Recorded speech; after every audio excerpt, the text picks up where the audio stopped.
Ladies, ginagawa ba ito ng lalaki sa'yo? Hello guys! So, ang topic natin for today, eto, siguradong sobrang mahal ka ng lalaki kapag ginagawa niya ito sa'yo. So, kung nakaka-relate ka, panoorin mo ang video na ito. So, without further ado,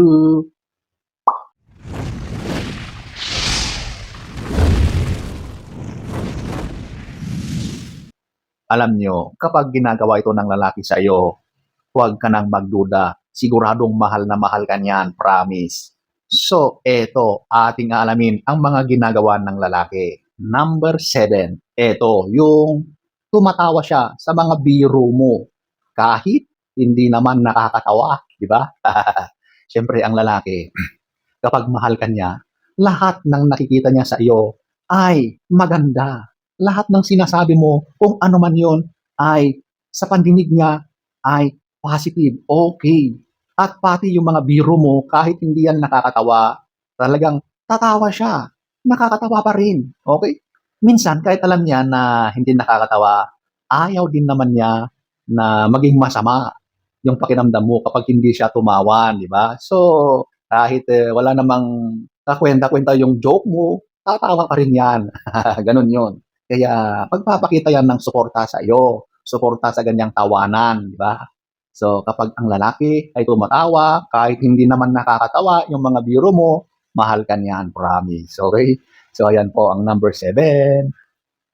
Number 6, ito yung minamasahe ka niya. Oh.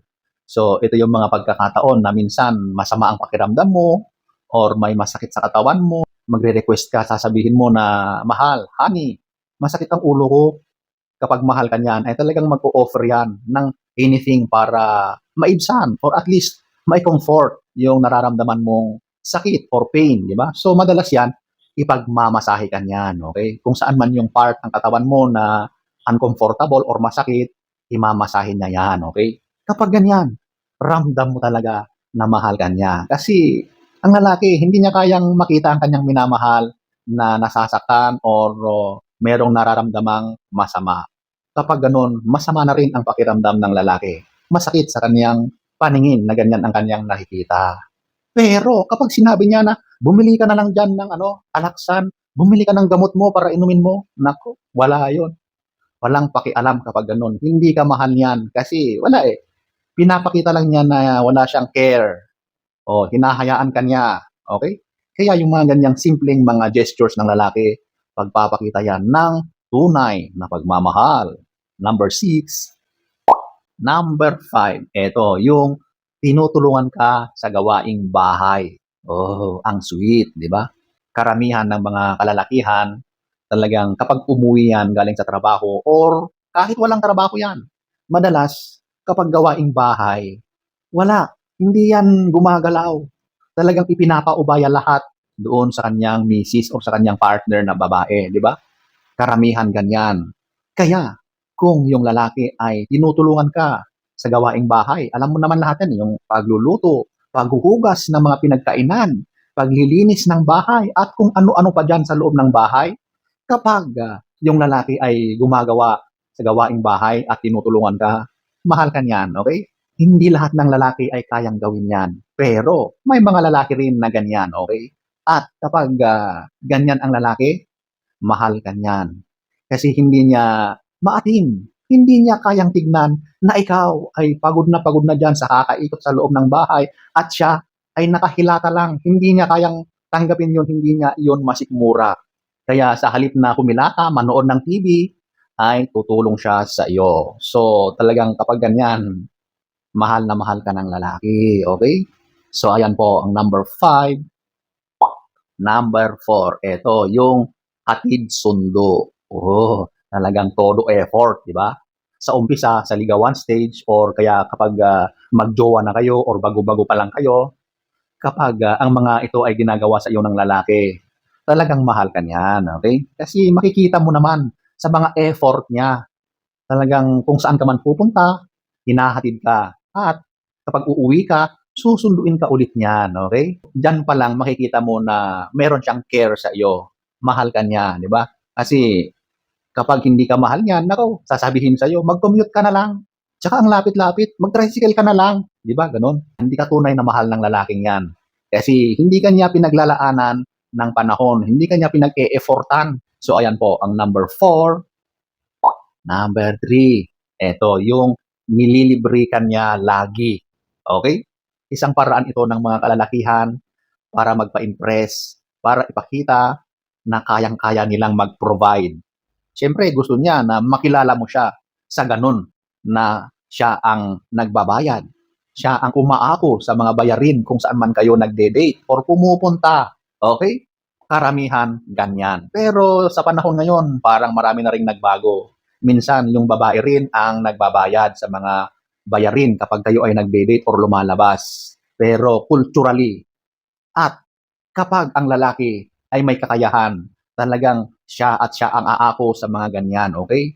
Kasi lalaki siya. Madalas ay ganun ang mindset ng lalaki. Ewan ko na sa panahon ngayon. Pero during my time, talagang kapag lumalabas, ako at ako lagi ang nagbabayad ng mga ganyan, okay? Bilang lalaki kasi, alam mo, nakakahiya yan na inaya mo ng date yung babae tapos yun pala, wala kang kadala-dala. Kaya sa mga ganyang pagkakataon, bago kami mag-invite ng mga date or lumabas, gumala, talagang pinaghahandaan namin yan.